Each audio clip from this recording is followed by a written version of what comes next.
Prabhu, can you close the door?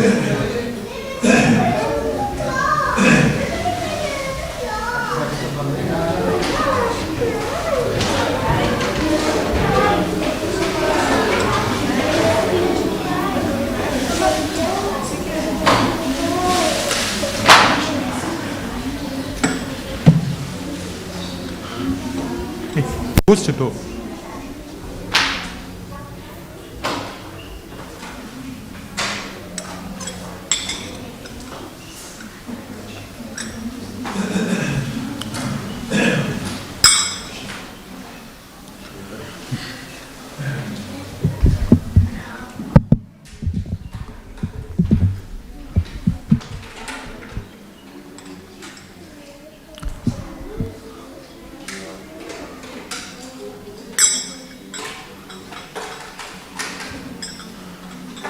Jaya Radha Madhava Kunja Bihari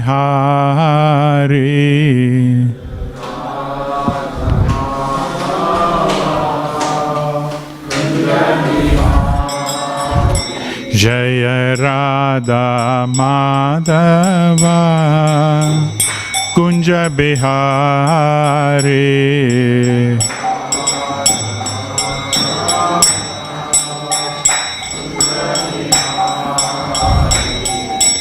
Gopi Jana Vallabha Girivaradhari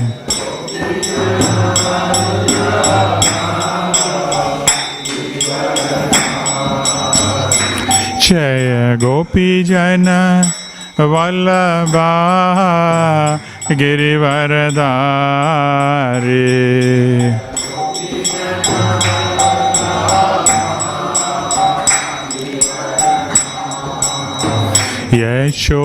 Yashodanandana Brajajana Ranjana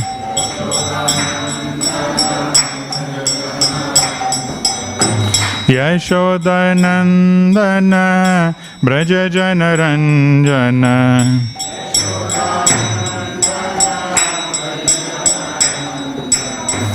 Yamuna Tira Vanachari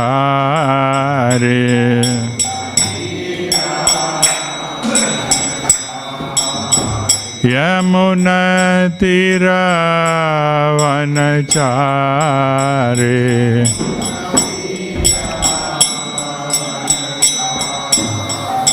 Jaya Radha Madhava Kunja Bihari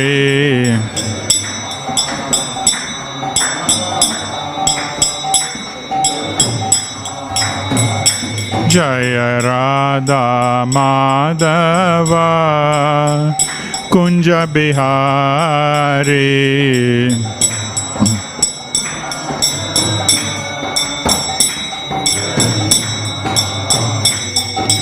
Gopi Jana Vallabha Girivaradhari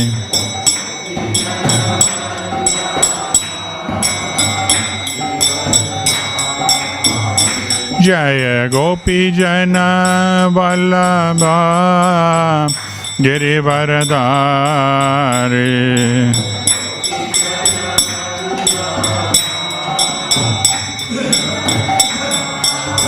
Yashodanandana Brajajana Ranjana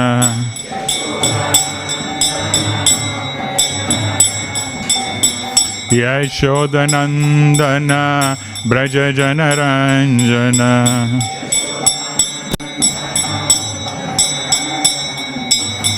Yamuna Tira Vanachari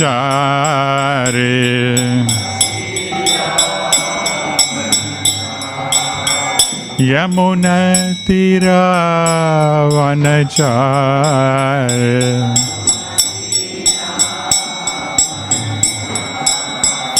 Jaya Shri Krishna Chaitanya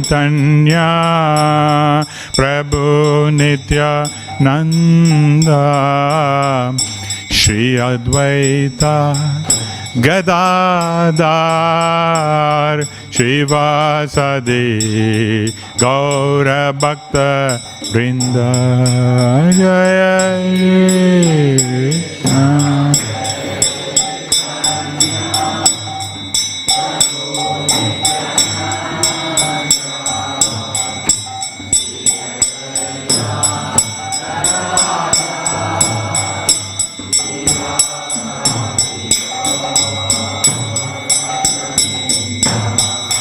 Hare Krishna, Hare Krishna, Krishna Krishna, Hare Hare, Hare Rama, Hare Rama, Rama Rama, Hare Hare, Hare Rama.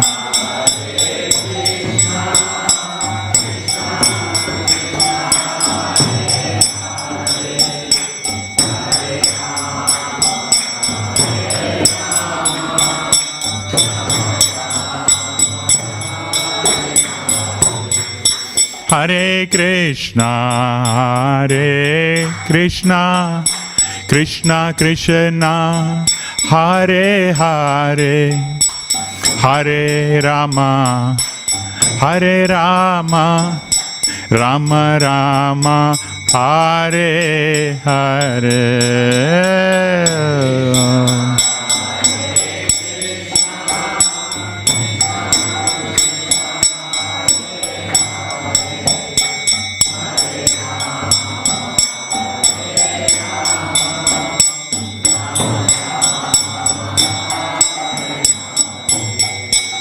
Hare Krishna, Hare Krishna, Krishna Krishna, Hare Hare, Hare Rama, Hare Rama, Rama Rama, Hare Hare.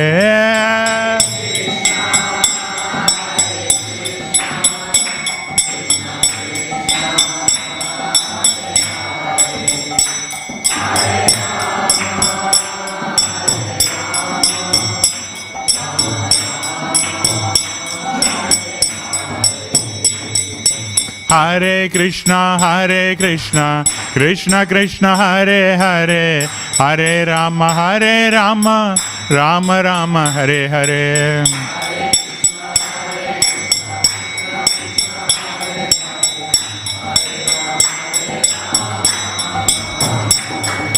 Hare Krishna, Krishna Krishna, Hare Hare, Hare Rama, Rama Rama, Hare Hare.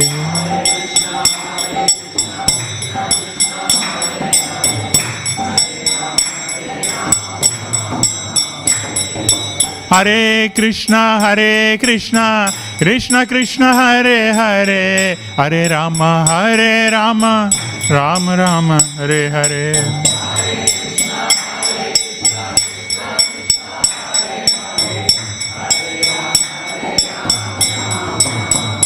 Jaya Prabhupada, Jaya Prabhupada, Jaya Prabhupada, Jaya Prabhupada.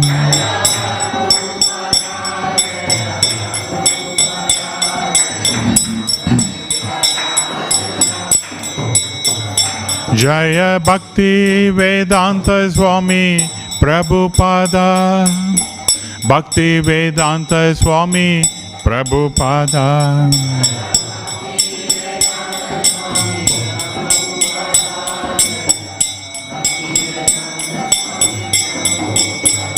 Nitai Gaura Hare Bol, Hare Bol, Hare Bol, Nitai Gaura Hare Bol.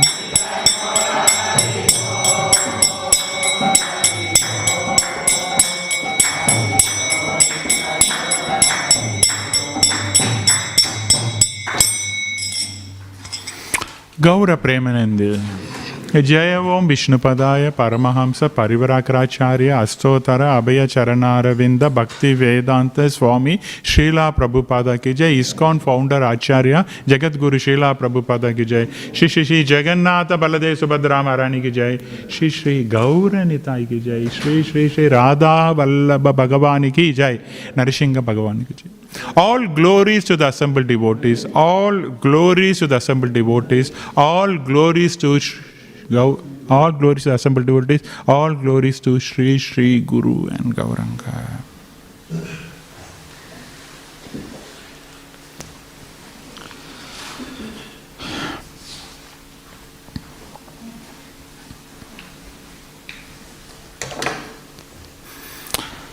Om Namo Bhagavate Vasudevaya. Om Namo Bhagavate Vasudevaya. Om Namo Bhagavate Vasudevaya. Om Namo Bhagavate Vasudevaya. Om Namo Bhagavate Vasudevaya. Om Namo Bhagavate Vasudevaya. So today we are reading from Śrīmad Bhāgavatam, 7th canto, 7th chapter, titled What Prahalada Learnt in the Womb, text number 50. Correct?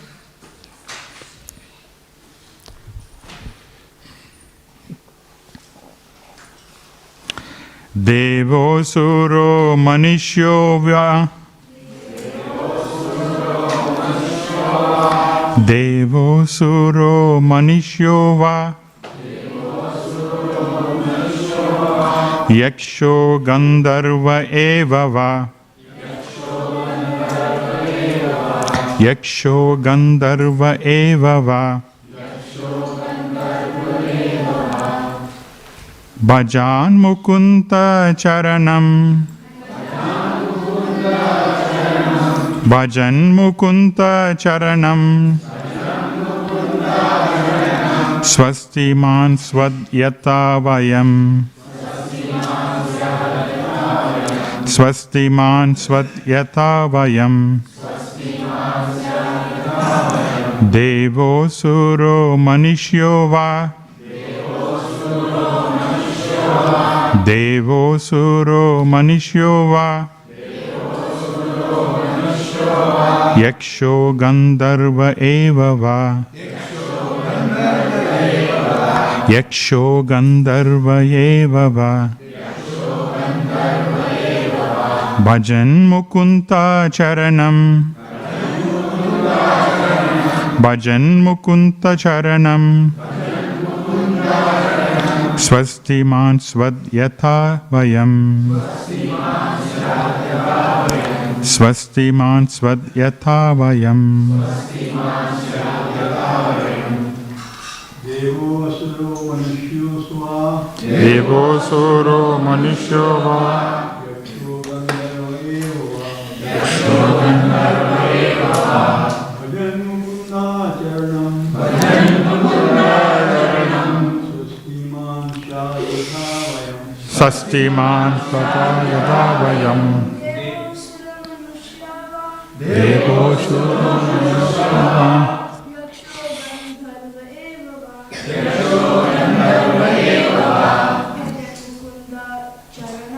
Bhajan Mukunda Charanam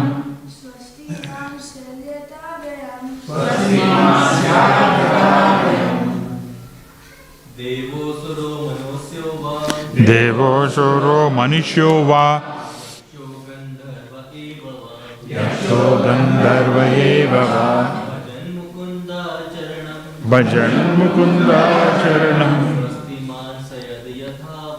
Swastiman Swadyata Vayam Devo Suro Manishyo Va Devo Suro Manishyo Va Yaksho Gandharva eva va Bhajan Mukunda Charanam Swastiman Swadyata Vayam Devo Suro Manishyo Va Gandharva eva va. Bhajan Mukunda charanam. Swasti man svadyata vayam. Mataji's. Devo suro manushyo va. Devo suro manushyo va. Yaksho gandharva eva va. Yaksho gandharva eva va. Bhajan Mukunda charanam. Swasti man svadyata vayam. Swasti man svadyata vayam. Devo suro manushyo va. Yaksho gandharva eva va. Bhajan Mukunda charanam. Swasti man svadyata vayam.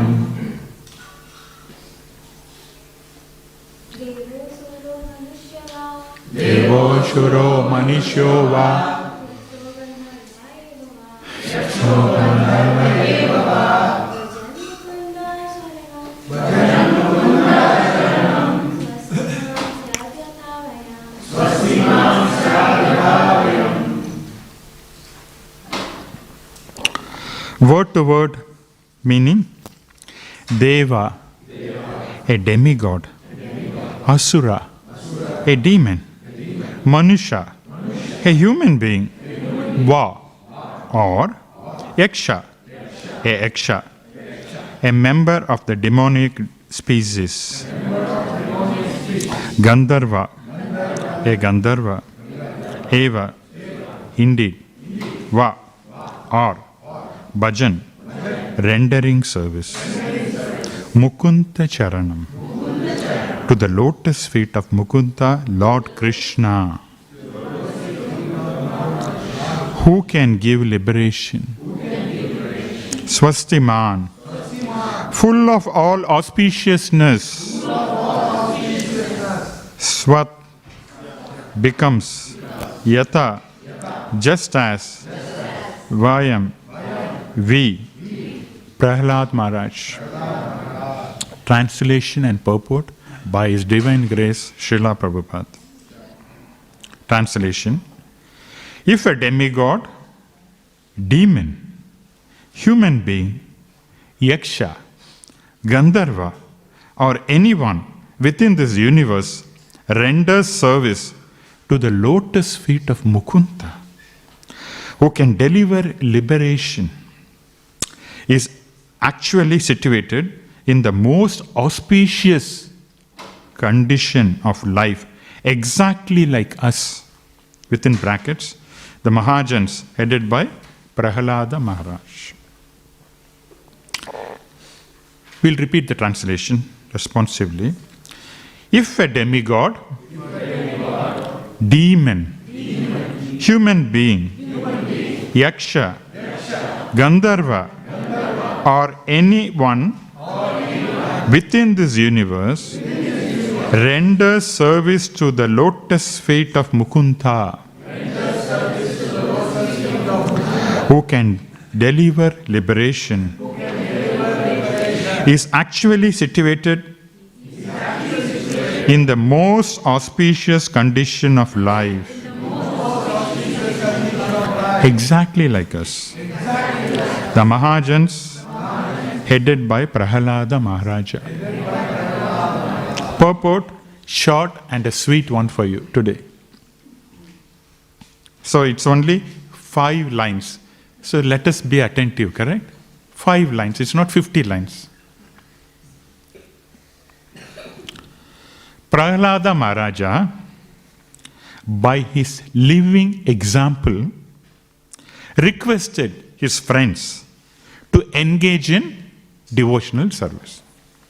Whether in demigod society, Asura society, human society, or Gandharva society, every living entity should take shelter of the lotus feet of Mukunda and thus become perfect in good fortune or auspicious.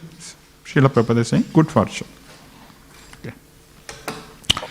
Om Ajnana Timmarandasya Jnananjana Shalakaya Chakshur Unmilitam Ena Tasmai Shri Guruve Nama Sri Chaitanya Manobhistam Stapitam Ena Bhutale Swayam Rupa Kadamahe Dadatisva Padantikam Jaya Shri Krishna Chaitanya Prabhu Nityananda Shri Advaita Gadadhara Shivasadi Gaura Bhakta Vrinda Hare Krishna Krishna Krishna Hare Hare Hare Rama Rama Rama Hare Hare. Hare Krishna.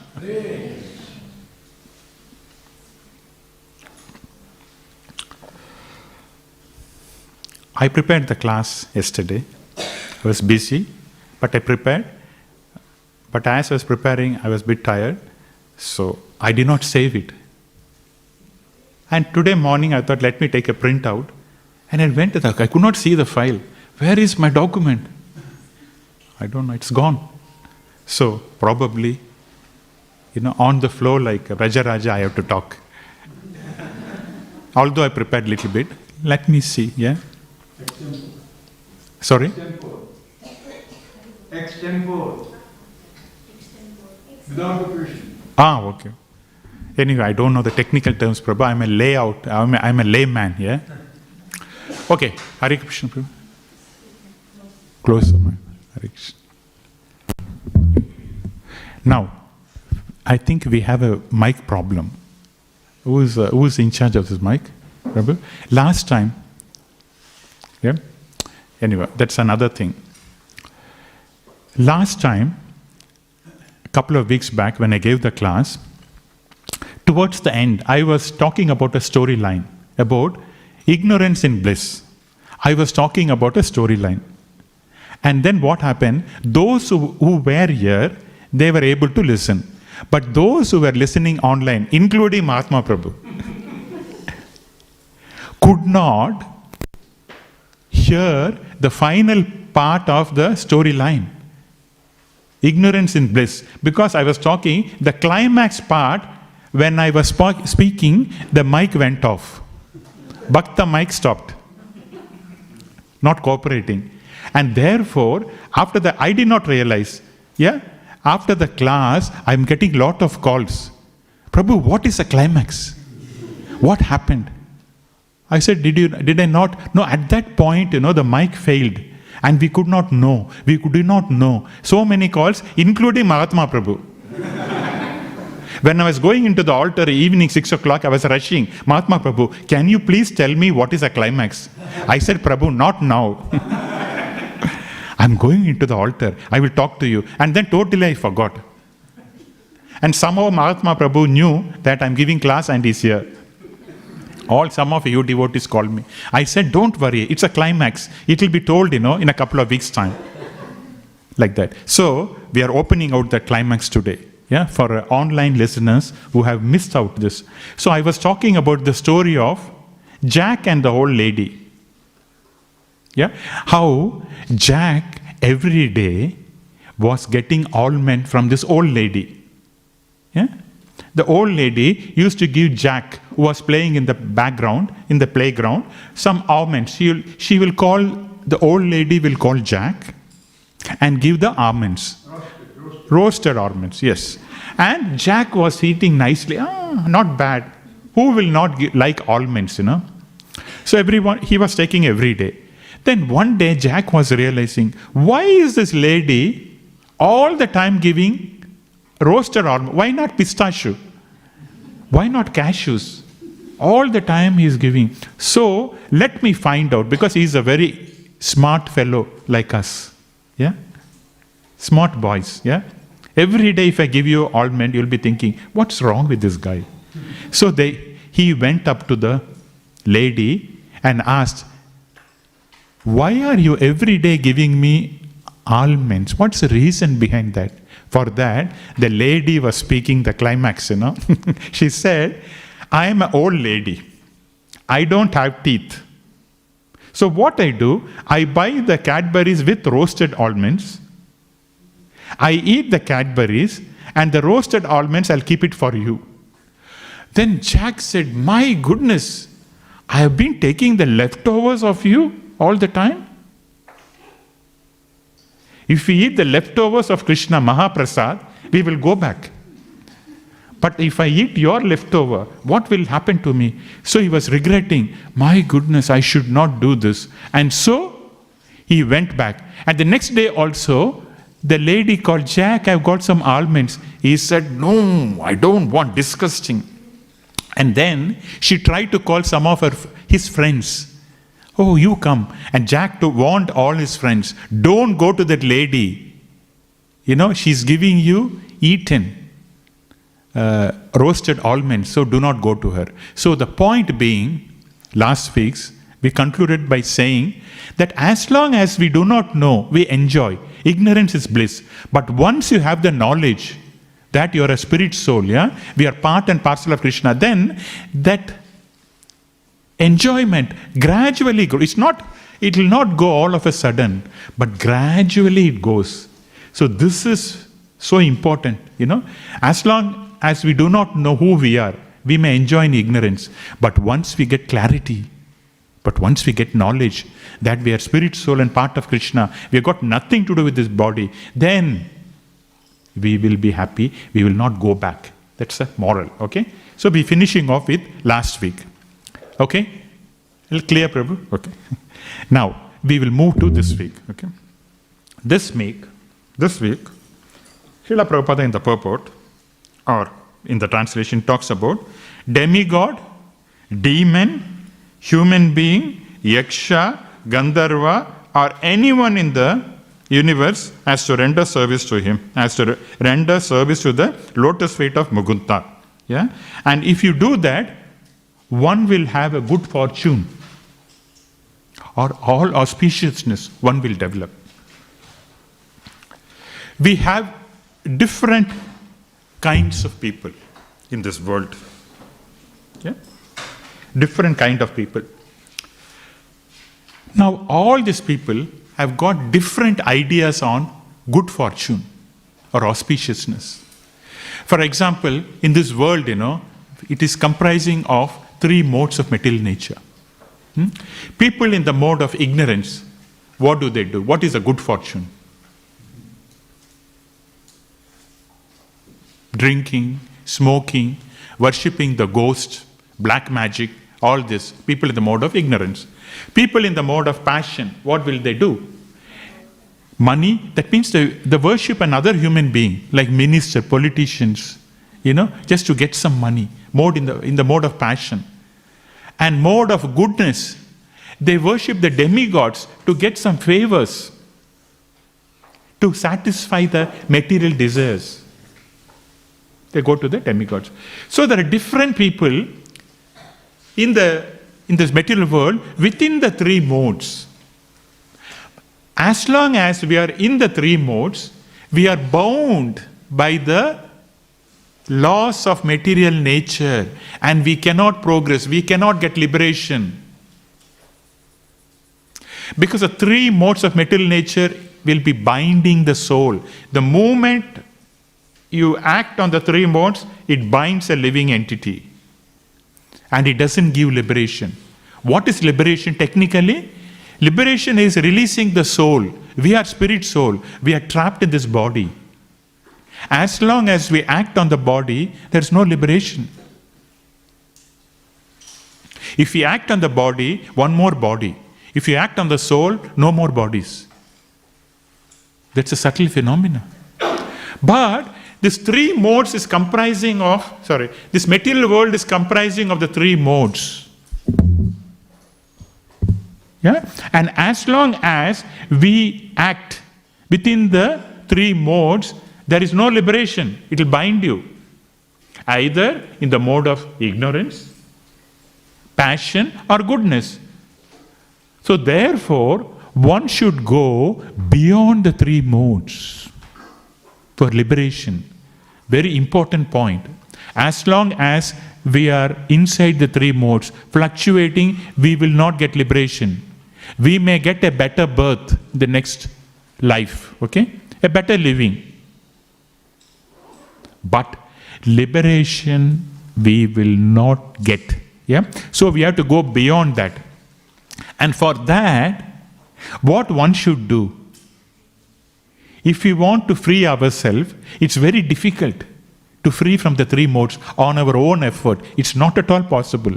So what we do, we take help of Krishna. Why? Because he's beyond the three modes. If my hands are tied up, yeah? If my hands and legs are tied up, how can I be free? I am not free, I am tied up. So someone has to come and release my ties. Isn't it? In the same way, Krishna is not within the three modes. He is beyond the three modes. So only Krishna can give liberation. Mukunda, one who is beyond the three modes, can give you. And for that, what we have to do? For Krishna to release us from this material bondage, what we have to do? Guys? Yeah, how do you do that? Yes, that's what is said. Mukunda, therefore you take shelter. It is there. Srila Prabhupada is talking. Take shelter of him. Surrender to Krishna. That is the bottom line. So, if you surrender, what do you mean by surrender? In short, we are not talking technical terms. In short, when we say surrender, what do we mean? Follow the instruction of Guru and doing service to Krishna. That is our surrender. Everyone has got different levels of surrender. So doing service, devotional service, loving devotional service, that is surrender. It gives a different levels, aspects, yeah? Simple. And that surrender comes by knowledge. Knowledge. We are assembled here to get knowledge. See, next door people. There are people next door on this side and also this side. Why they are not knowing about Krishna? Although they are attached to the temple, Vaikuntha planet. Yes? Why? Because lack of knowledge. They do not know who they are. Identity crisis. No knowledge. Whereas we are coming 20-30 kilometers to see Bhagavan. But a person next door, not bothered.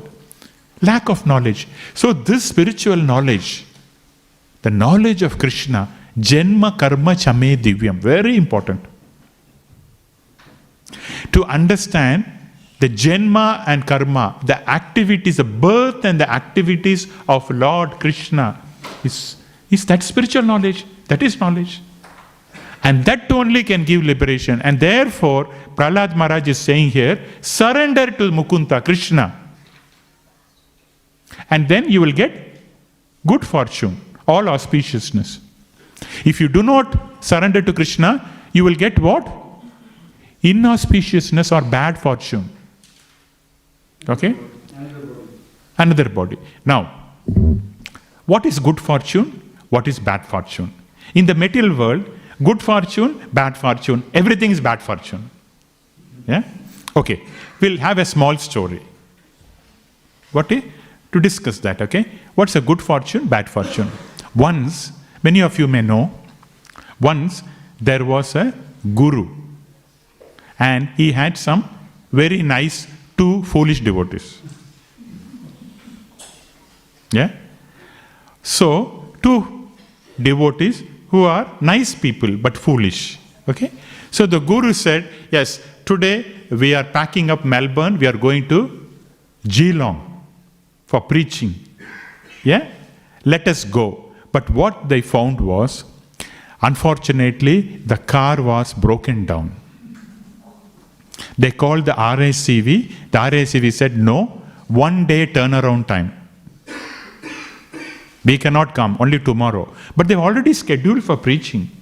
So what they said, they thought, let us go by the horse. But no horse there. And finally, they ended up with a donkey. Donkey, you know. Okay, fine. Some mode of transportation. Okay. So what they did was, as they were going, Yeah. Some of the people on the road, they commented, what is this stupid people? Yeah. The guru is going, the disciples are going, and the donkey is also going. Why don't they make use of this donkey? Such foolish people. Look at the bad fortune. They're not even, they're going with the donkey, but no one is sitting on the donkey. So what the guru decided was, fine. I am the guru, let me go on the donkey, you people will follow. Then as they were going, some other person on the other side, they said, what is this guru?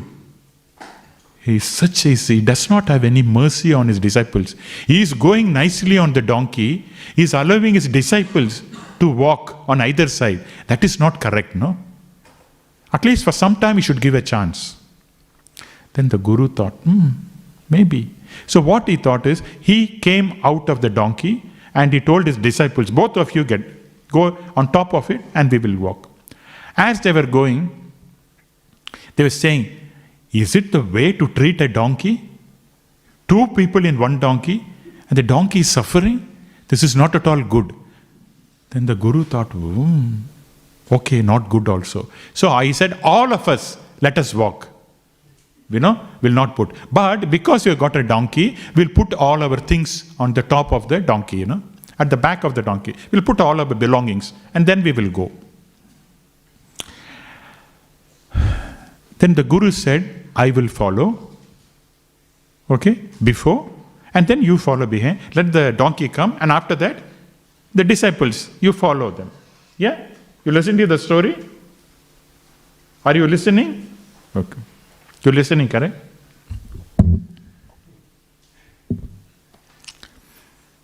So, as the guru was going first, followed by the donkey, followed by the 2 disciples.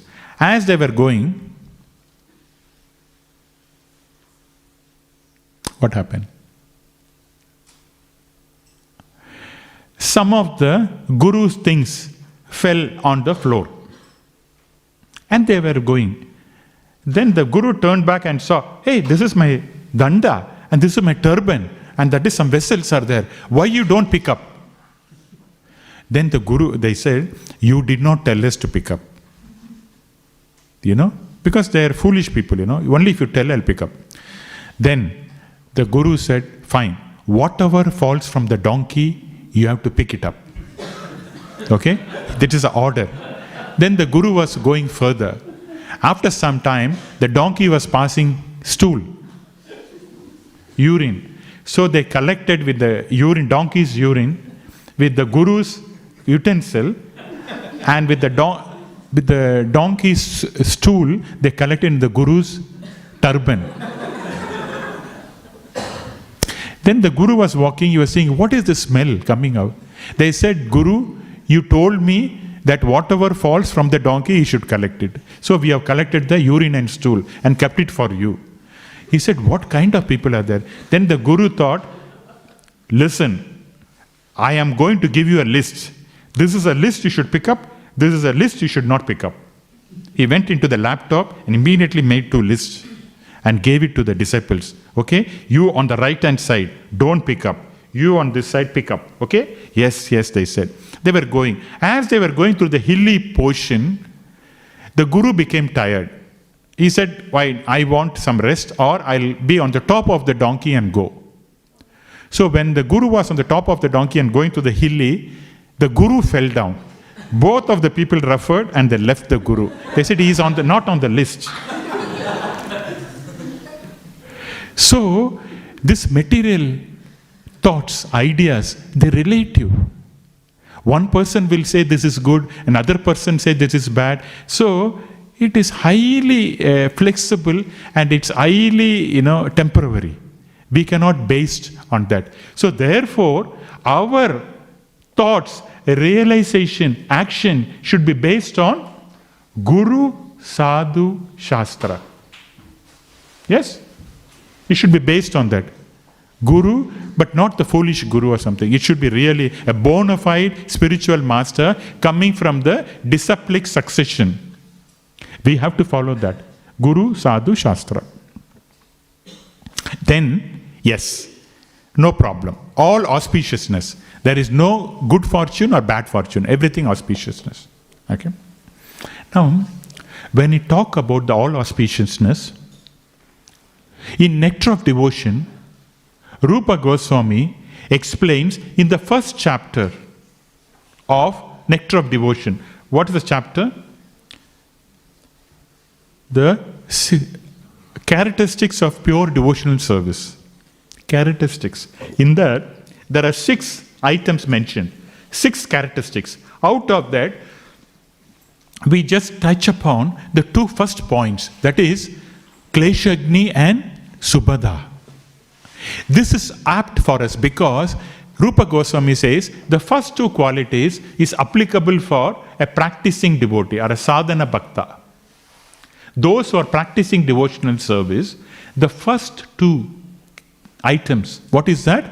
Kleshagni and Subhada is applicable. So what is Kleshagni? Kleshagni means, Klesha means suffering. Kleshagni means no suffering. The suffering comes because of, Rupa Goswami says, 5 things. Guys, listen. All of us are suffering because of these 5 things Rupa Goswami is saying. One is avidya. What is avidya?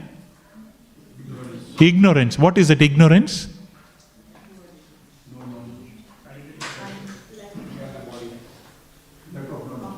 Lack of knowledge. What? Lack of what knowledge? Material knowledge? Spiritual knowledge. Lack of spiritual knowledge. What happens if you do not have, or if there is a lack of spiritual knowledge, what happens? Immediately you come on the bodily platform. Yeah? See, now I do not know spiritual anything. What I'll do? I'll go to the St. Kilda pub and I'll be drinking beer. And then smoking, yeah? No knowledge. Everyone is doing, I'll also do.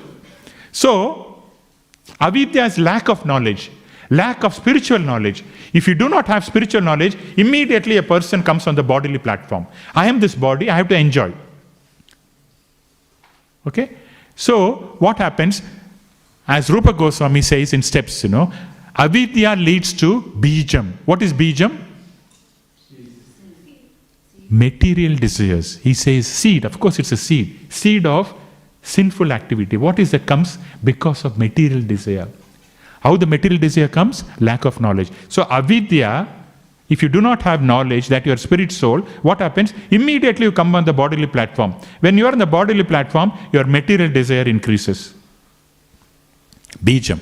And what happens? Because your material desire is increasing, that will give rise to papam, sinful activities. Just material desire. So therefore we will ask, what is the problem with the material desire? What is the problem? Rupa Goswami says, material desire will give to papam, sinful activity, you will do it. And then sinful activity leads to karma. And then karma leads to suffering. See the equation? So avidya leads to suffering. And for that, Rupa Goswami says, the best thing is just take up devotion service. Sadhana bhakta, not even pure devotion service.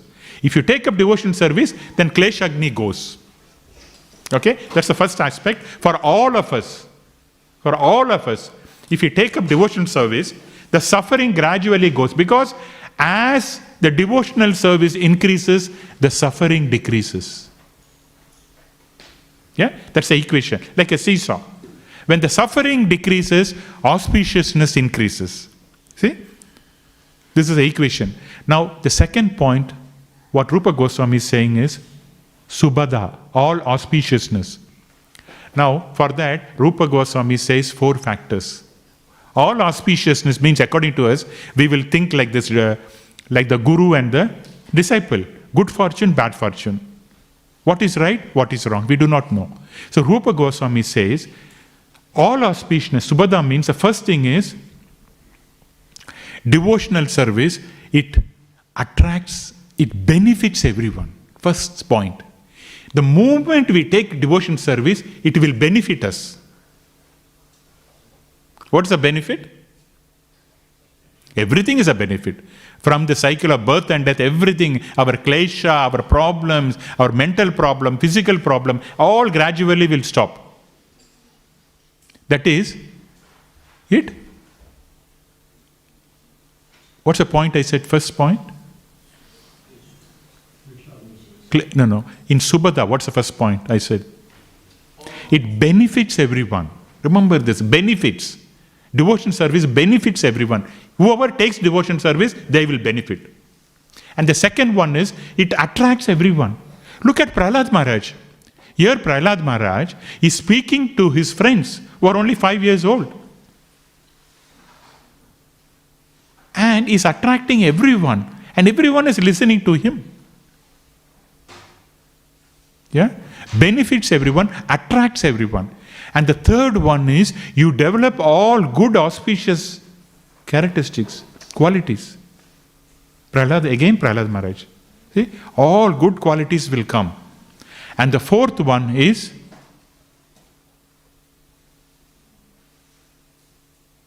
what's the fourth one?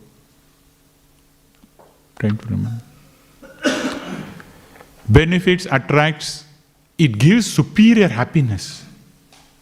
The happiness experienced by a devotee is the pleasure that is given by Krishna. It is not the pleasure got by contact between senses and sense object. Not like drinking a coffee or drinking beer or smoking. Right? Contact with senses and sense object. It is not like that. The happiness one gets by performing devotion service is that experience that is given by the Lord himself as Paramatma. He sees that and he reciprocates. Imagine. And that is love, devotion service. Krishna is not folding his hands and sitting and watching. He reciprocates as a person. So this loving exchange is something only a devotee can experience. That is why this process is so important. Yeah? Because the contact between senses and sense object, as long as you drink coffee, it's okay. It'll for 2 minutes. When you stop the coffee, no happiness. As long as I keep on, you see some of the people, right? So base, they keep on eating. The contact, as long as they eat, there is happiness. The moment they stop eating, no happiness. Yeah? But this happiness, spiritual happiness, Krishna conscious happiness is always there. Because you're realizing as a soul, it is not temporary, flickering. Got the point there? Because in the material world, there is a concept, Rupa Goswami again explains, there's a concept of Bhoga and Tyaga. What is Bhoga and Tyaga? Bhoga means enjoyment, Tyaga means renunciation. Because the way we are made up by Krishna, with this material energy, we have got a body, okay? This body is full of senses. It has got 5 working senses and 5 knowledge occurring senses. Now, what happens is, as long as we enjoy in the material world, yeah, we are happy. So, what happens is, Bhoga and Tyaga concept, how it works is, say for example, I see a jamun. Okay? I want to eat some sweet. So, you take 1. You take 2. You take 3, then 4 with difficulty jamun, 5th one, okay, then 6th one, no. If I take the 7th, somehow you take the 6th one. 7th one jamun, you say, no. See, 5 minutes back, that jamun was so interesting, bhoga. Then after the 7th jamun, tyaga. You hate it. 8th jamun, if you show, you will slap. Come on. What do you think you are? I said, you wanted jamun. Yes, there is a limit. So the senses has got limitation. 1, 2, 3, even pizza also. Kids say pizza. Pizza. Then 1 piece, 2 piece, 3 piece. After that, take too much, not good. Because that's a capability of the senses. It's all limited. And then the same senses which was craving bhoga, enjoyment, after some time, tyaga, I don't want it. So this concept is there where the mind goes between like a pendulum from here to there. Bhoga, tyaga. Bhoga Tyaga. So there is no permanent happiness the way Krishna has done with our senses, Nothing you can enjoy. So sometimes people say, I want to see movie. Okay. 1 movie, 2 movie, 3 movie. Oh, my eyes are aching. I don't want to see movie. Computer games. Then the hand will be gone. See, anything. Food. How much khichdi you take? Now yes, we are hungry. You go and take khichdi. The Prabhus keep on giving. 1, 2, 3, 4. Prabhu. No. That's how it works. Limitation on the senses. Bhoga Tyaga principle. You cannot enjoy too much. But the only enjoyment which is continuous is towards the soul. The soul connecting to the Supreme Soul. Because the Supreme Soul is reciprocating and it gradually increases. The other problem with the material enjoyment is, as the law of diminishing returns, as you enjoy, your happiness comes down, yeah? First time good, second time, third time. But chanting, some people chant 1 round, 2 rounds, 16 rounds, 32 rounds, 46 rounds, 64 rounds, 192 rounds. Anyone chanting 192 rounds here? No. You please try. You'll be very happy. Why is that? You're saying the same thing. Hare Krishna, Krishna Krishna, Hare Hare, Hare Rama, Rama Rama. Same mantra. Why are we chanting again and again? Aigriva. Is it boring? Yeah? Hare Krishna, Krishna Krishna, Hare Hare, Hare Rama, Rama Rama. Aigriva, is it boring? Why? Krishna and Krishna's name is non-different. There's no difference between Krishna's and Krishna's name. It's an absolute platform. On absolute platform, there is no difference. Everything is the same. Everything has got consciousness. Yeah? The table will speak to you, the spiritual world. Everything speaks. Everything has got consciousness. In the material world, there is matter and there is consciousness. So therefore, there is a difference, duality. But in the spiritual world, everything is conscious. And therefore, absolute. So there's no difference between Krishna and Krishna's names. No difference, same. And therefore, it is powerful. But in the material world, if I chant Coca-Cola, Coca-Cola, Coca-Cola, Coca-Cola, because there's a difference. Difference is there. And therefore, what happens? After some time, you don't want to even look at it. But Hare Krishna, Krishna Krishna, Hare Hare, Hare Rama, Rama Rama. Krishna's name, Mukunda. So that's the difference. Yeah? Okay. Moving further, Srila Prabhupada, in the Prahlad Maharaj is talking in this verse about demigod, demon, human being, yaksha. Okay, let us try to think of a few instances where, do you know any demigod who have surrendered to Krishna and got liberated? Any examples? So many examples are there in Bhagavatam. Yeah? Anything you think of, a demigod who surrendered to Krishna and then they got liberated. Come on, Abhay, all of you are talking, right? Now you talk. Now you give me the answer. Not to your friends, to me. Krishna, Aigriva, talk. Talk now. Any demigod. Okay, first the question is open to the kids. Okay, Bhakta Prahlada groups. And then we will move to Hiranyakashipus. Okay.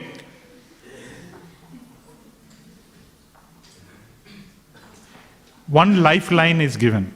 You can ask your parents or something, You can talk and... Question you do not understand. That means you're very, very busy. You know how today's verse, Prahlad Maharaj is talking about different personalities. Yeah? are there, and all of them, if they surrender to Krishna, they get liberation. See, incidentally, thanks for reminding, it struck me. Prahlad Maharaj is a very good preacher.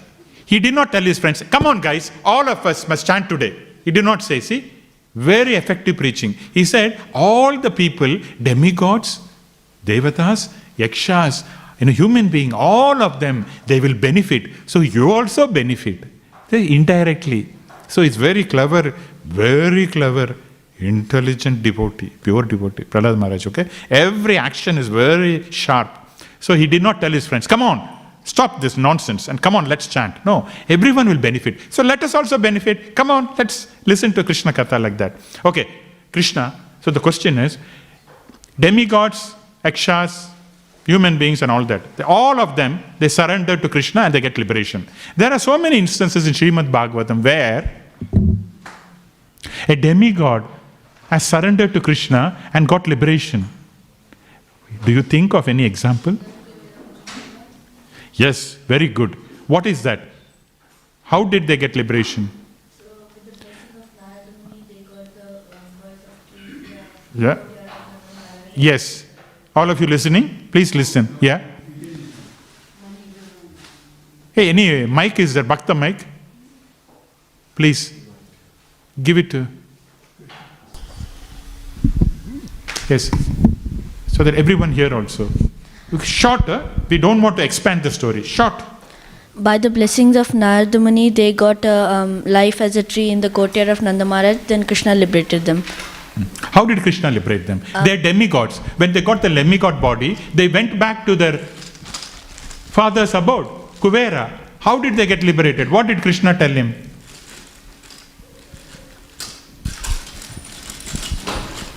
Going to the heavenly planet is not liberation. Yeah, that is not liberation. But Krishna said, oh, Manigriva, and Krishna was a small kid, okay? He said, Manigriva, thank you, that's good, you have done that. I am very happy with you. Now what you do, I'll give you back your body, celestial body, shining body. Yeah, no need to take bath. Yeah? Shining body, demigod body, I'll give you back. You go to your father's abode. This birth, you worship me, and next birth, you're coming back to me. Only one birth, okay? For some time, you be Krishna conscious. This is an assurance given by Krishna. See?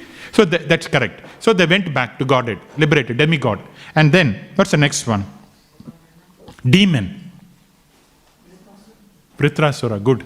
What happened to Vritrasura, Mataji? Mike, Bhakta Mike. Quickly and correctly. Because Mataji has been attending husband and wife Bhagavatam classes.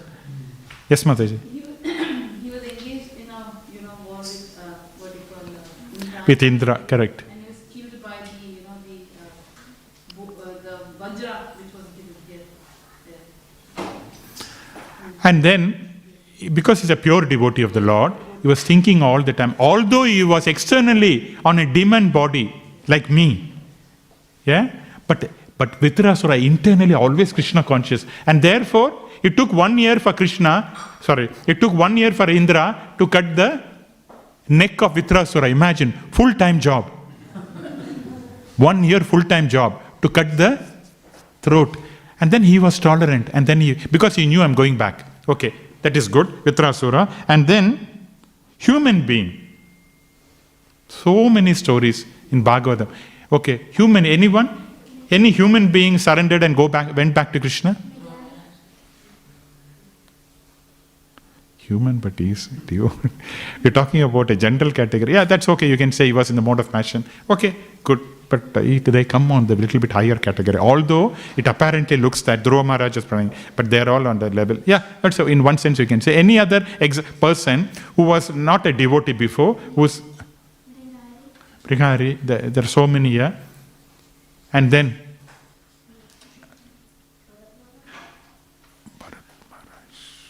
okay, they're all on the pages of, yeah, okay. Shishupal is eternal servant, no, Mataji. That's a demon. What I thought is Avanti Brahmana. He was before, a non-devotee. But he surrendered to the lotus feet of Mukunda only, he says. Avanti Brahmana is saying, oh, from tomorrow onwards, or I will take this, for whatever the reasons he was suffering in this life, and he took a oath, I will make sure that my mind and the senses will be attracted to the lotus feet of Krishna, Mukunda, and I take advice from the previous acharyas. See, he said, I'm taking the advice of the previous acharyas and I'll submit my mind and the senses to the lotus feet of Krishna, and he went back. See? And then, who else is there? Yaksha. Yaksha is a bit tricky there. In some places, Śrīmad Bhāgavatam, it says, Yaksha is a demonic race. But some other place it says, people are even worshipping Yaksha to get some favors and things like that. So it's a bit category. But again, these Yakshas, it's a bit tricky there, that after Hiranyakashipu was killed, all the Yakshas live in a planet known as Yakshaloka. Then Yakshas came to Lord Narsingadev and they said, oh Lord, thank you very much, because Hiranyakashipu was using as a palanquin bearer. When Hiranyakashipu used to go, the Yakshas used to carry him. So that was how Hiranyakashipu was ill-treating all the demigods. And higher classes are almost like you can do like a semi-demigod. They are on the higher planet. Okay?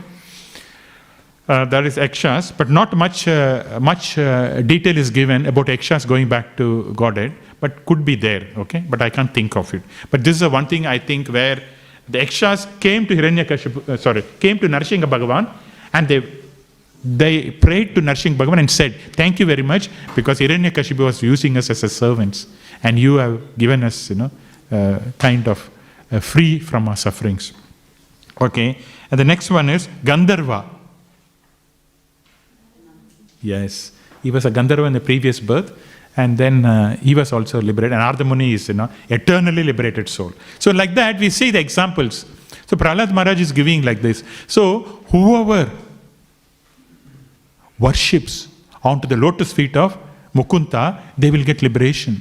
Okay. Finally, to conclude, we are going to talk about a story. Yeah? Where, in that story, we are going to discuss some of the aspects which we discussed already. For example, karma. Rupa Goswami says, right? Avidya leads to karma and suffering. Correct? Were you attentive? I spoke about the first two aspects of sadhana bhakti, where if you perform all the persons doing sadhana bhakti, they will get the benefit from the first two items of six characteristics of pure devotion service, which is Kleshagni and Subhada. Now in Kleshagni, the suffering is said it is because of avidya, but it leads to suffering, and the suffering comes through karma. Yeah? Avidya leads to sinful activities and suffering. So the story we are going to say is a combination of everything, where the karma is applicable even to demigods. Did we think like that? No. We are thinking karma is applicable only to human beings, correct? No. Karma is applicable to demigods also, because they are also within this world. So that is why Krishna is again and again saying, just worship me. With demigods are temporary, they'll give you some desires, but again you have to suffer, because they themselves are suffering. So demigods also has got karma. That's the first thing. And second, good fortune. Someone surrendered to Krishna. Our today's story is based on Rama, and they got liberation. Yeah?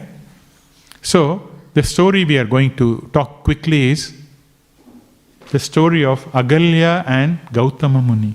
You heard of that? Okay. Gautama Muni is a very, very exalted sage. Okay? He lived in Satya Yuga. Okay? Now he married Agalya. Okay? Who is a daughter, who's a created daughter of Lord Brahma. Imagine, Brahma wanted to create a female personality, very beautiful, without any flaws. There is no mother for Agalya. Only daddy is Brahma. So Brahma created Agalya so beautifully, like a goddess. Okay? And because of the austerity of Gautama Muni, Brahma knew, okay, this man is not going to misuse my wife, my daughter. Okay? So therefore, got married to Gautama Muni. And they were living in Satya Yuga. In Satya Yuga, whole environment was very pleasant and pleasing. There is no terrorist. There is no bar. Yeah, there is no butcheries. Everything is naturally, everything favorable. And they lived in a very serene atmosphere, both of them in a cottage and things like that. So very happy. But this material happiness will not go for a long time. Doesn't matter. Let it be Satya Yuga, Treta Yuga, Dwapar Yuga, Kali Yuga also. Okay? The material happiness is only for some time. Sometime happiness, bhoga and tyaga, like that. Happiness, distress. Happiness, distress. It keeps on fluctuating. Now, what happened was, when they were happy, our Indra, the demigod, was having an eye on Agalya. Somehow he wanted to marry Agalya, but Brahma did not give it to Indra. Brahma gave it to Gautama Muni. And so Indra was all, because she is very, just like goddess, imagine. Brahma created without any flaws. See, all of us, we are created body based on some defects, because previous karma. Some defect will be there. But for Brahma, created Agalya, so beautiful, no flaws. Very attractive. So Indra was having an eye on this lady. Mother. So what happened? Once Indra is meant to do this kind of illicit activities. Okay?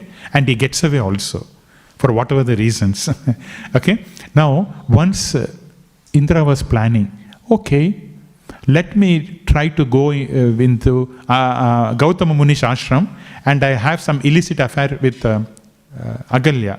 For that, what he planned is, he called his assistant, sun and the moon. He said, you manipulate in such a way, because Gautama Muni, what happens, early morning he leaves home for Sandhya Vandan. He used to take bath, probably around 4ish, before the sun comes. They go out of the cottage, ashram, take bath, and do the, all the austerities, prayers, Gayatri and all that, then come home, like that. So, Indra, with the help of Surya and Chandra, they manipulated. It looks apparently as if the sun is coming, like that.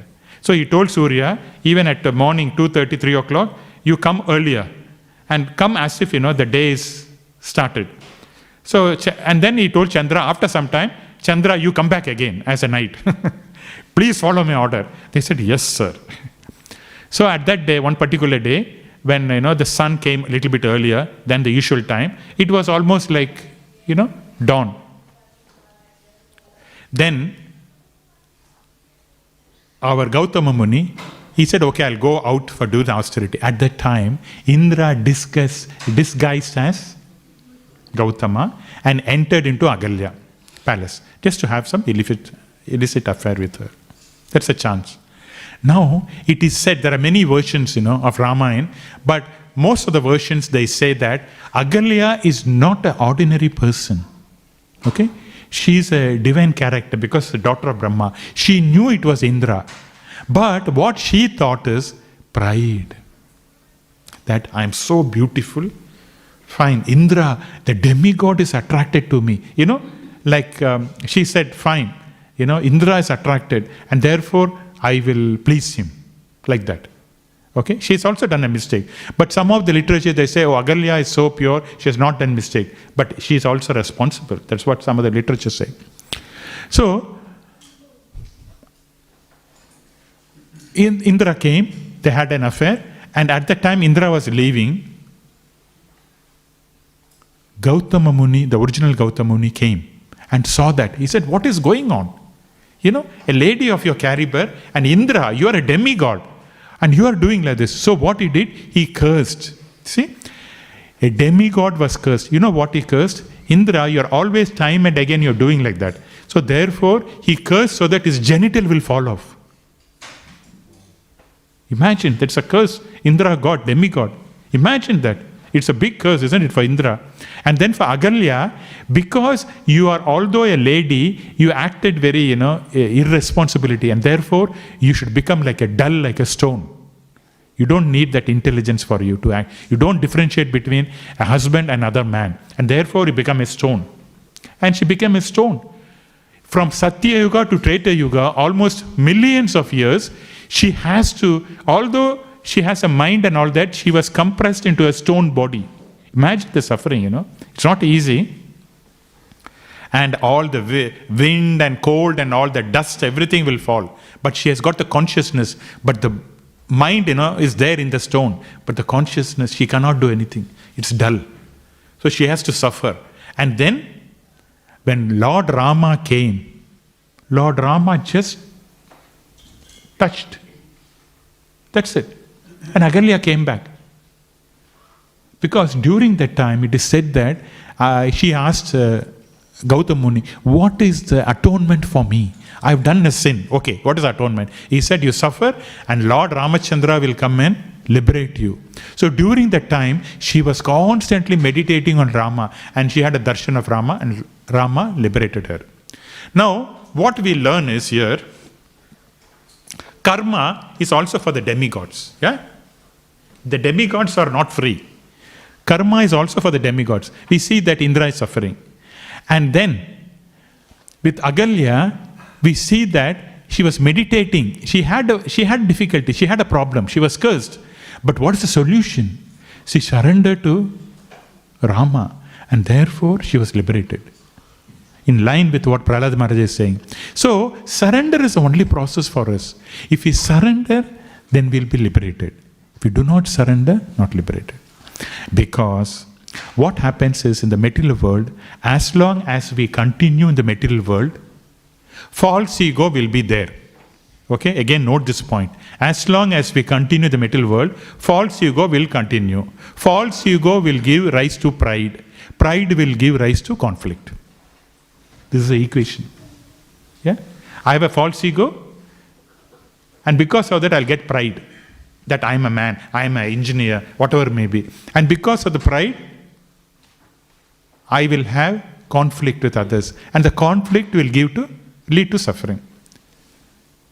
And that is what we see also here in Indra's case. Pride is known to always have pride.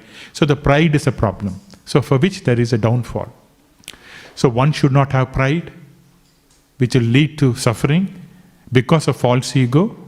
And therefore, the best way to eliminate false ego is by surrendering to Krishna. That's the only way, otherwise it's very difficult. In 18.58, Bhagavad Gita, what does Krishna talk about false ego? Anyone?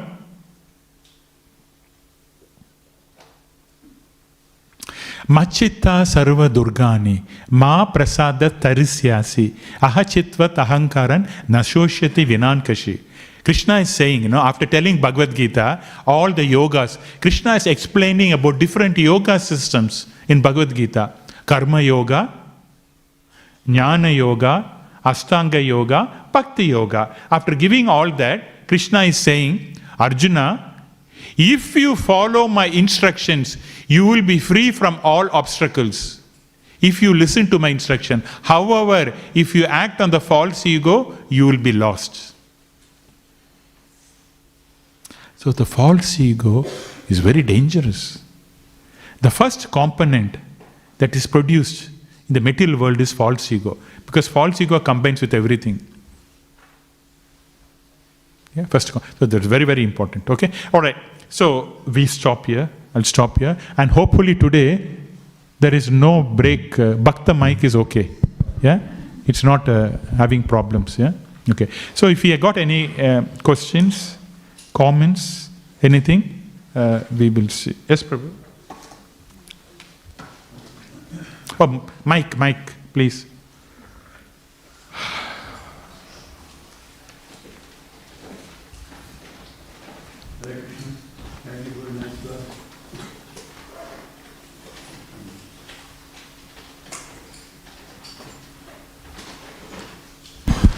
Hare Krishna. So much importance is given to the lotus feet. So what is it? Why so much importance given to lotus feet? I want your comments. Because I hear that lotus feet has got a special flavor, and lotus feet has a very soothing effect, cooling effect. So what is your observation about lotus feet? Why lotus feet is, if you render service to lotus feet, you get liberation? You got various answers from various devotees. Lotus feet, it represents, the literary incarnation of Krishna. It represents the first few chapters of Śrīmad Bhāgavatam, first and the second chapter. Then when you say flavor, lotus feet, Krishna himself wants to have a taste of his lotus feet. So what did he do?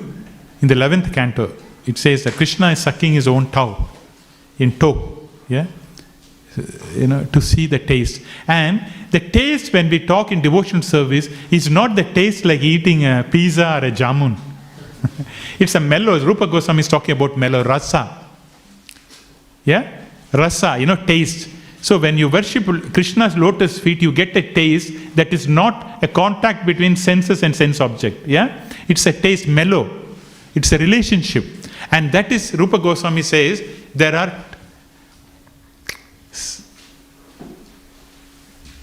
5 plus 12 rasas are there.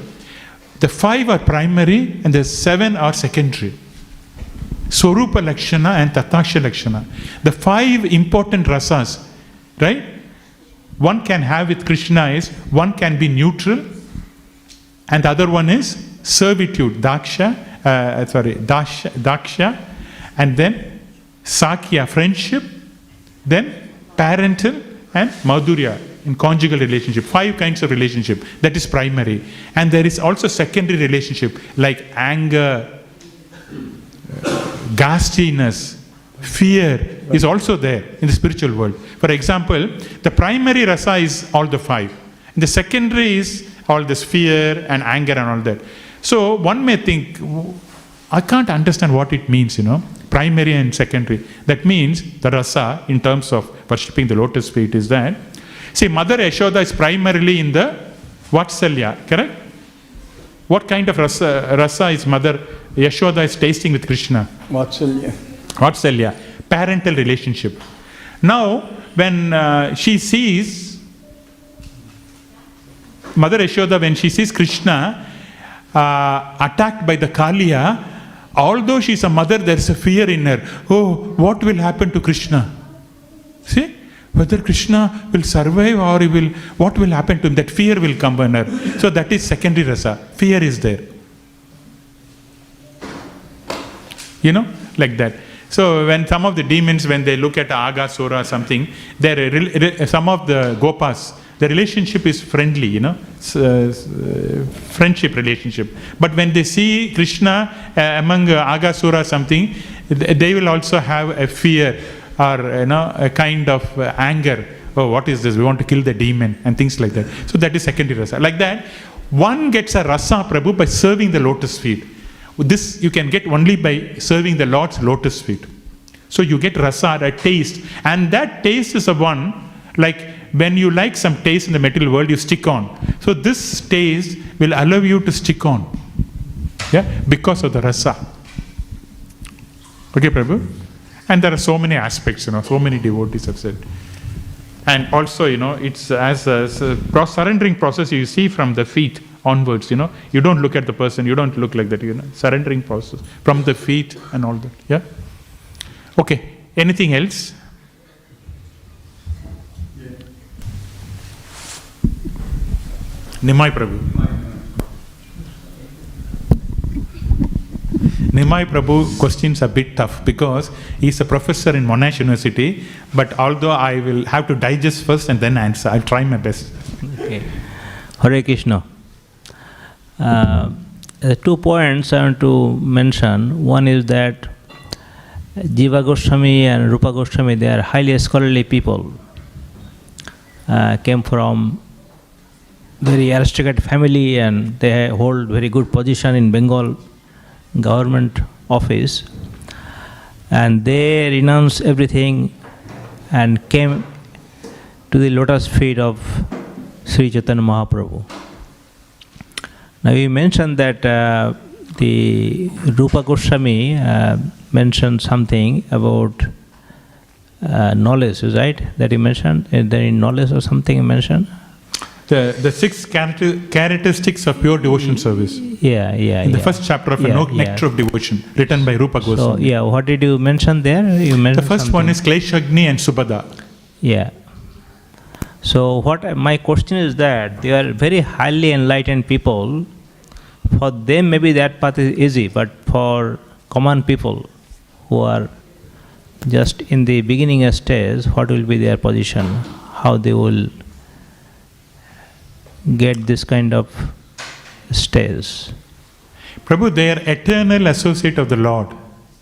They have come for a purpose. We cannot compare ourselves with, for example, we cannot say, Prahlad Maharaj is only 5 years, I'm 50 years, 60 years, I can be better, not like that. The eternal associates.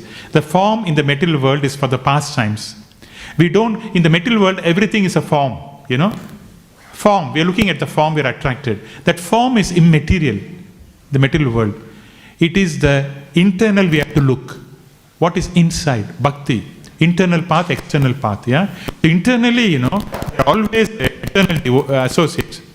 For example, just to give an example, Rupa Goswami, he closes his eye and meditates, and immediately he goes to the spiritual world. He will be with Radharani and all that, Krishna, and then come back. Can we do like that? No, but the goal is the same, is right? Goal is the same. We want to achieve to that stage, to this path. Goal is the same. Yeah, we want to achieve the association of Krishna. Yeah, but in Krishna also there is hierarchy. There is neophyte, there is Madhyama, and Uttama Adhikari is there. Yeah. Krishna differentiates, a Uttama Adhikari, will be as close as Krishna, we cannot expect it with Madhyama or neophyte. So there is a level. Hierarchy is there also in the spiritual world. Mm-hmm. Yeah, but see, they're out of the different kinds of liberation. One of the liberation is Salokya, Sarupya, and all that is there. See, Salokya means you get liberation, you will be in Vaikuntha. But not necessarily every day you see Lord Vishnu. Like for example, you may be in New Delhi, but you will not see the Prime Minister every day. So, but the devotees of Krishna, they always want to do devotion service and attract him. That's the highest. So, Krishna is attracted by the devotional service. So, Krishna, they wrap around Krishna in the little finger. They say Krishna come means he will dance and come. That is what they, not deliberately they do, because of the love Krishna is melting. So, that can be done only in where this relationship, they use it and to have a good loving relationship with Krishna because of this rasa. But gopis are not the simple people. They are these munis in Ram Avatar, in Treta, right? Yeah. Wherever the Lord comes down, they descend also accordingly. Yeah. So they want to, And another question is that you mentioned these 3 gunas in the material world that bonds us. So you mentioned about the Tamo and Raja, but not about Sattva. The Sattva guna actually, it elevates you towards Krishna, is right? Satya, the mode of goodness helps us. For example, mode of goodness means knowledge. Yeah, it helps us. It's a springboard. It helps us to go to devotion. For example, a person who's smoking, and drinking, he will not be more inclined to chant or come to the temple, no? He will go to the movie theater. But a person in the mode of goodness, he likes to go to whatever the temple, Ganesh temple or Durga temple. There he may see a devotee, and there he will say, Janmashtami is there on 7th of September, you want to come? Like that he will come. But when you don't go to the temple, where is the question of connection?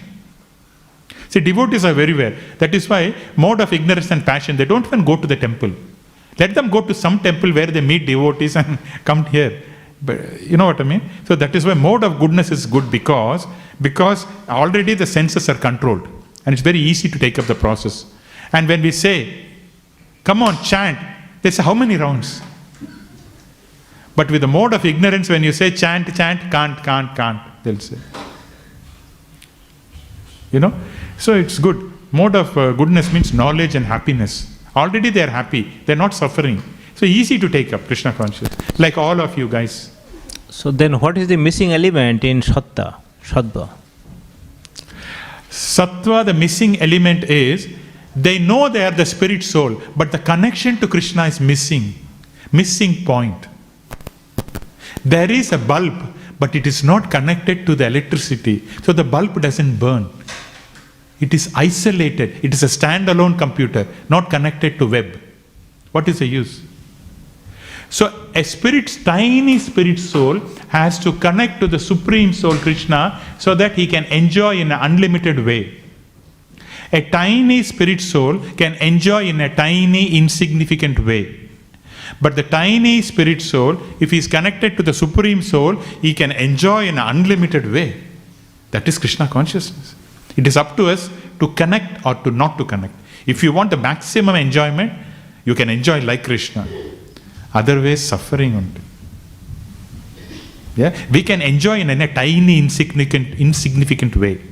But if we connect to the Supreme Lord, a tiny soul can enjoy in unlimited way. That is what is yoga, connection. So Krishna is explaining that in Bhagavad Gita. Different connecting process. Through the senses you can connect. Then the missing element is the anurag, or what you can say? Anurag is the missing element is service. Service to Krishna. Activity. Krishna anusilanam. Anu means following the previous Acharya. Silanam is an activity. So Srila Prabhupada says devotional service. Devotion is for the heart inside, service is externally, for the senses. We are a combination of body and soul. Soul is love, body is service. So devotion service. Srila Prabhupada never said devotion. Devotional service. We have to do service. So that is a missing point. Some form we must serve Krishna. All of us. Some way we should serve Krishna. Some service we must do. Otherwise, it's useless. No, but this service will come with roti, isn't it? Roti, the likingness or something like that. Otherwise, you don't go to serve somebody, if you don't like. So you need a roti first. What is the Prabhu? Roti. Roti means the attachment. Yep. Yeah, by mercy also it comes here. Devotees association. Devotees can give Krishna. See, we say mercy from Krishna, right? Krishna is not going to come and give mercy. So, say for example, I want to, talk to a person and I want to tell them, please chant and all that. Then Krishna gives the mercy through the devotee. It is not that Krishna comes. It is through the devotee only Krishna gives mercy. Krishna does not want that person. But if the devotee goes and gives a chanting beat, Krishna says, fine, go. So the mercy comes through the devotee, not directly from Krishna. Although it is from Krishna, but through devotees. That's how it works. Krishna is not going to come and inspire and say, come on, take this chakra and come back to me. They have to do service through the association of devotees. Does this mean like that, if a magnet has the quality of attracting other magnet or repulsive, or it can attract iron rod. But due to the maybe some mud or some ignorance, cover of ignorance, the devotee who are in Sattva cannot expose his quality, or he cannot come close to Krishna. That you mean? Or so he needs to clean himself to come towards Krishna, or somebody will help? Not, that's what the verse says. Whether you're a demigod, mode of goodness. Yeah. Whether you're a human being, mode of passion. Whether you are Rakshasa, mode of ignorance. Does not matter. Simply come to Krishna. Because the puring process is done by Krishna, not us. We need not have to clean ourselves and then come to Krishna. Just by coming to Krishna, Krishna consciousness is a one-step process.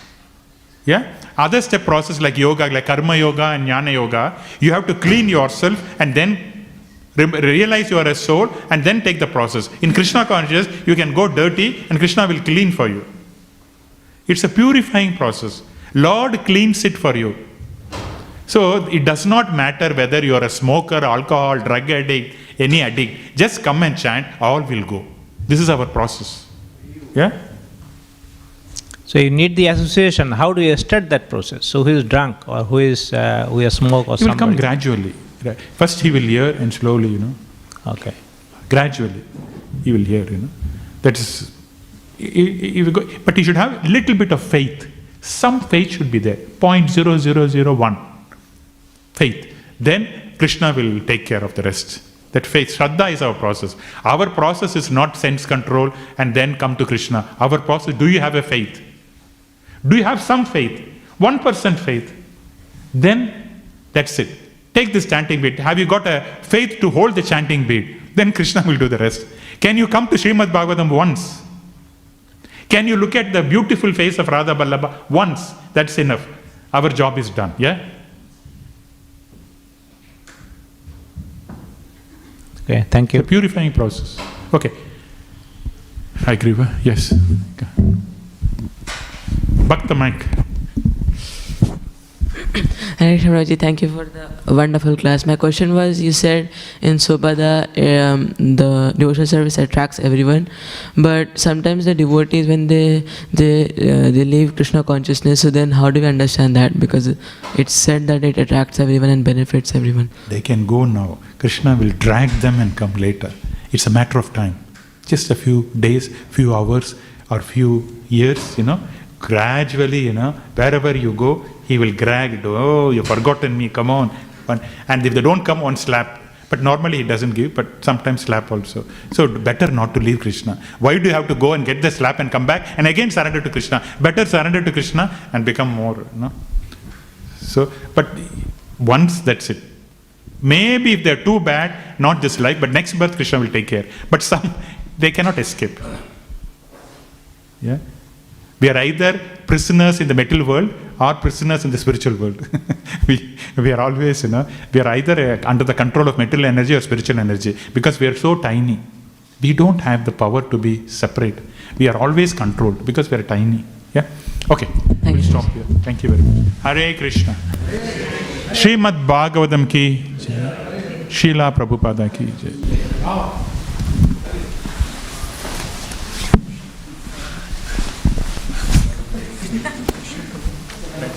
Hey, are you hungry? Krishna, take this. Are you hungry? Krishna. Right? Mataji, when I saw your mother. Why? Are you hungry? Red? Are you hungry? Is my eye red? Are you hungry? Are you hungry? Are you hungry? Are you hungry? 3, 4, 5, 6, 7, 8. Yeah. I don't know. Come here, show to your mother.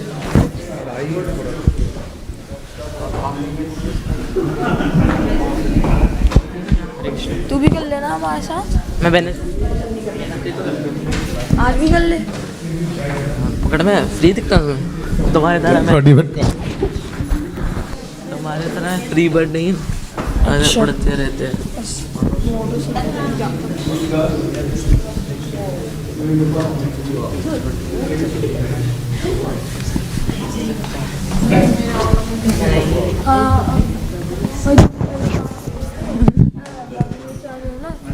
ये 5 on नहीं है भाई।